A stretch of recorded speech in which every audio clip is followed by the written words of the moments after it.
सबका बहुत स्वागत है। आज की इस पत्रकार वार्ता में आज मैं आप सभी के समक्ष कल पश्चिम बंगाल में कलकत्ता हाईकोर्ट द्वारा दिए गए एक ऐतिहासिक निर्णय का स्वागत करने के लिए उपस्थित हुई हूं। कलकत्ता हाईकोर्ट का वह निर्णय विशुद्ध रूप से पश्चिम बंगाल की ओबीसी समाज के साथ न केवल न्याय है बल्कि ओबीसी वर्ग के अधिकारों के संरक्षण का एक बहुत बड़ा विश्वास भी है।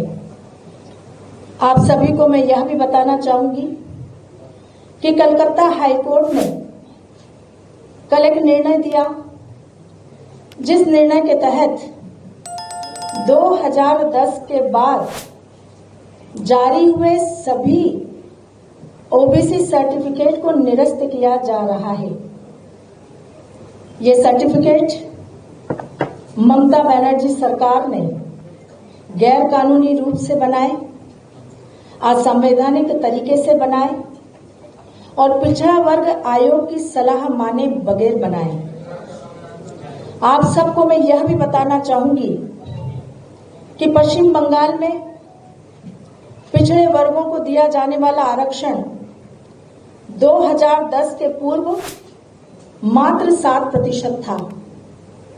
2010 में जब कम्युनिस्टों की सरकार वहां थी तब कम्युनिस्टों की सरकार ने इस आरक्षण को 17% किया। लेकिन आश्चर्य देखिए, मुस्लिम तुष्टीकरण की राजनीति का एक भयानक उदाहरण कि 7% आरक्षण पहले से ओबीसी का था, 17% आरक्षण अगर किया तो उसमें भी 10% आरक्षण मुसलमानों को दिया।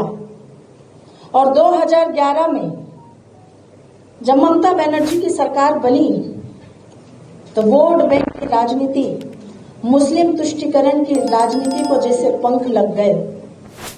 2012 में ममता बनर्जी की सरकार ने एक नया कानून पास किया और उस कानून के तहत उन्होंने मुस्लिम जाति उपजाति समूहों को ओबीसी वर्ग में शामिल कराया।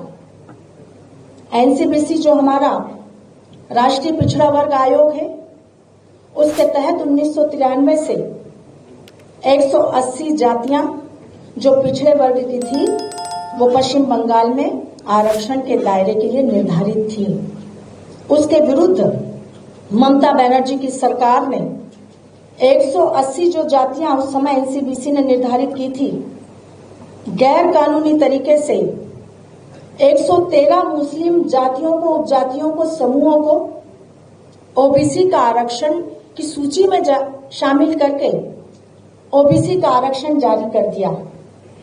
और उसके बाद सिर्फ जारी ही नहीं किया, सूची में शामिल ही नहीं किया, बल्कि पश्चिम बंगाल में 118 मुस्लिम जातियां, उपजातियां और समूहों को ओबीसी का आरक्षण छीनकर आरक्षण देना मुस्लिमों को, उस प्रक्रिया को प्रारंभ कर दिया, जिसके तहत देखते ही देखते पूरे पश्चिम बंगाल में राज्य सरकार की सरकारी नौकरियों में बड़ी संख्या में मुस्लिम वर्गों की नियुक्तियां होने लगी। पिछड़े वर्गों को दी जाने वाली सुविधाओं का लाभ मुस्लिम वर्ग को दिया जाने लगा, जो सीधा सीधा इस देश की ओबीसी आबादी के हकों पर, अधिकारों पर कुठाराघात था। किस प्रकार से मुस्लिम तुष्टीकरण की राजनीति का, वोट बैंक की राजनीति का, वोट जिहाद की राजनीति का यह विभत्स उदाहरण पश्चिम बंगाल में देखने को मिला। पूरे देश ने इसकी भर्त्सना की। ममता बनर्जी सरकार के इस फैसले के विरुद्ध जब एनसीबीसी ने पश्चिम बंगाल सरकार को बार बार इस बात के नोटिस भेजे कि किस आधार पर आपने 118 मुस्लिमों की जाति, उपजाति और समूहों को ओबीसी की सूची में शामिल किया, तो ममता बनर्जी की सरकार ने कोई जवाब नहीं दिया, क्योंकि वो जवाब देने लायक थी ही नहीं। उन्होंने गैर कानूनी तरीके से, असंवैधानिक तरीके से 118 मुस्लिमों की जातियों को ओबीसी की सूची में शामिल करने का काम किया था। यही कारण है कि ओबीसी के इस अधिकारों के हनन के साथ ही इस देश के समस्त ओबीसी वर्गों के मन में इस बात की पूरी तरह से यह बात आ गई थी कि चाहे टीएमसी हो, चाहे कांग्रेस हो, चाहे अन्य राजनीतिक दल, वो हमेशा ओबीसी के अधिकारों पर कुठाराघात कर रहे हैं। और उसके विरुद्ध जब ओबीसी का समर्थक एक शुभचिंतक कोर्ट गया और कोर्ट ने इस विषय में संज्ञान लिया, तो कल कलकत्ता हाई कोर्ट ने ऐतिहासिक फैसला सुनाया। हमें खुशी है इस बात की कि कम से कम कलकत्ता हाई कोर्ट ने इस विषय पर संज्ञान लेते हुए ममता बनर्जी सरकार को आईना दिखाने का काम किया। ममता बनर्जी की सरकार का चाल चरित्र और चेहरा उजागर किया कि किस प्रकार से वो दलित, पिछड़ों और आदिवासियों के आरक्षण में सेंध लगाकर, अधिकारों का हनन कर मुस्लिम वर्ग को आरक्षण देने के लिए संकल्प के साथ काम कर रही है।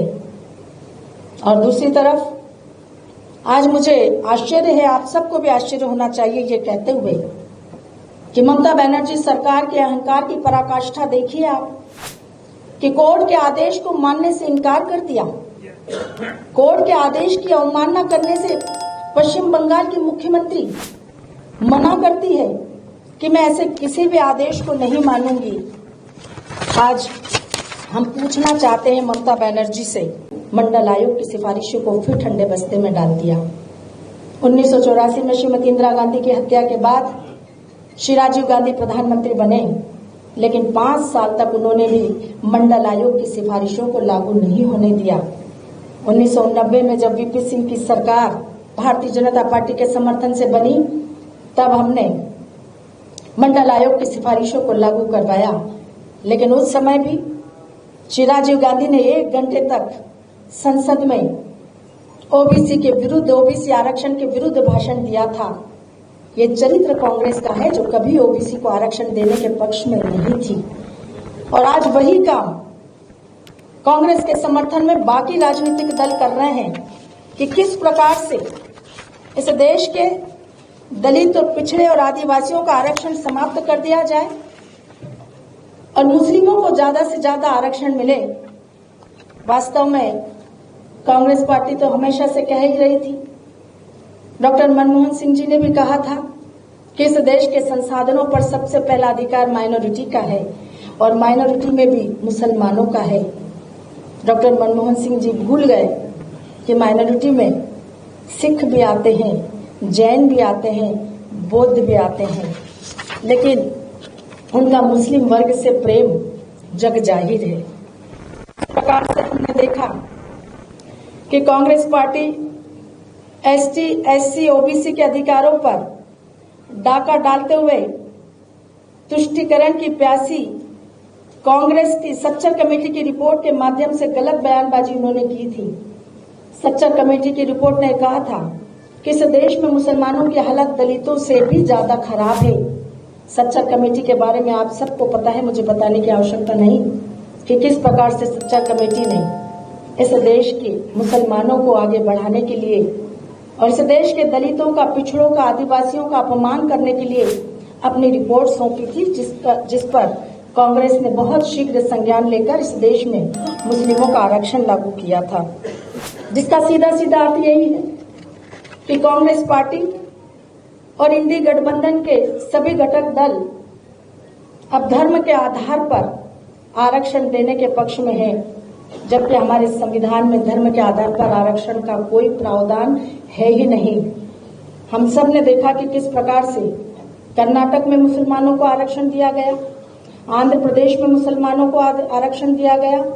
धर्म के आधार पर आरक्षण देने का जब कोई प्रावधान नहीं है तो ये गैर कानूनी तरीके से आरक्षण देने की प्रक्रिया इस देश में कांग्रेस, टीएमसी, इंडी गठबंधन के अनेक घटक दलों ने प्रारंभ की है, जिसका ममता बनर्जी ने जिस प्रकार से कल कोर्ट की अवमानना की है, पूरी भारतीय जनता पार्टी पुरजोर विरोध करती है और हमारी सरकार निश्चित रूप से इस बात का संज्ञान भी लेगी कि हाईकोर्ट ने कल जो फैसला दिया है वो पश्चिम बंगाल में लागू किया जाए, उसे सुनिश्चित किया जाए। और इसका विरोध, ममता बनर्जी के बयान का विरोध करने के लिए आज पूरे मध्य प्रदेश का ओबीसी मोर्चा ममता बनर्जी के प्रति धिक्कार कर रहा है, पुतला दहन का कार्यक्रम कर रहा है।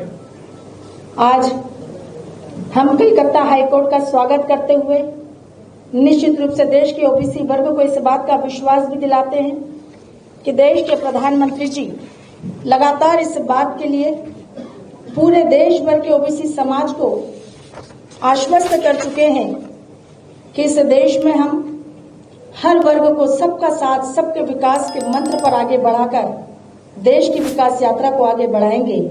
लेकिन कभी मुस्लिम तुष्टीकरण की राजनीति नहीं करेंगे, कभी वोट बैंक की राजनीति नहीं करेंगे और वोट बैंक की राजनीति करने वालों को हम करारा जवाब भी देंगे।